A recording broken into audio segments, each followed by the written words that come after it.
Hello বন্ধুরা, আজ রাতের ডিনারে এখানে আছে আলুর দম, একদম লাল লাল ঝালঝাল করে আলুর দম। আর এখানে আছে এটা আলু ভাজা,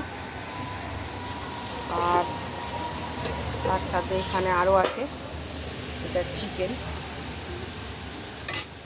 কোথায় কিনে গেছে বুঝতে পারছি না, ওই জন্যে উল্টো পাল্টা হয়ে যাচ্ছে। আর এখানে আছে এটা মনে হয় তড়কা, এই যে তড়কা, সব ফ্রেশ রান্না। আর এখানে আছে চানা মশলা কিছুটা বেরিয়ে গেছে। আর এখানে তো আছে রুটি, এখানে হচ্ছে আলু সিদ্ধ হচ্ছে, এটা তোমার আলুর পরোটার জন্যে। বন্ধুরা, ভিডিওটা ভালো লাগলে সবাই ফলো করবেন আর কমেন্ট করে জানাবেন কেমন লাগে আপনাদের আমার ভিডিও।